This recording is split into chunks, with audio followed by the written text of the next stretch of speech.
Gambhira bridge દુર્ઘટનાને લઈને સૌથી મોટા સમાચાર। જવાબદાર તમામ સામે કાર્યવાહી કરવા સીએમએ સૂચના આપી। બેદરકાર અધિકારીઓ સામે કાર્યવાહી કરવા સીએમએ સ્પષ્ટ સૂચના આપી છે। જૂન મહિનામાં બ્રિજનો રિપોર્ટ કર્યા હોવાનો સીએમ સમક્ષ દાવો કરવામાં આવ્યો હતો। જૂના રિપોર્ટમાં બ્રિજ સલામત હોવાનું મુખ્યમંત્રીને જણાવવામાં આવ્યું હતું। મુખ્યમંત્રીએ સવાલ કર્યો તો પછી એકાએક આ દુર્ઘટના કેવી રીતે થઈ? રિપોર્ટની અંદર રહેલી ક્ષતિ, ઉપરી અધિકારીઓની બેદરકારી આ ઘટના માટે જવાબદાર છે। ગંભીરા બ્રિજ દુર્ઘટનાને લઈને સૌથી મોટા સમાચાર। જવાબદાર તમામ સામે કાર્યવાહી કરવા સીએમએ સૂચના આપી। બેદરકાર અધિકારીઓ સામે કાર્યવાહી કરવા સીએમએ સ્પષ્ટ સૂચના આપી છે।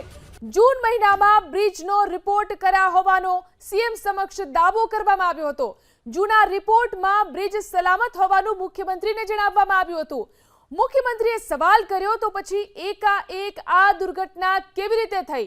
રિપોર્ટની અંદર રહેલી ક્ષતિ, ઉપરી અધિકારીઓની બેદરકારી આ ઘટના માટે જવાબદાર છે।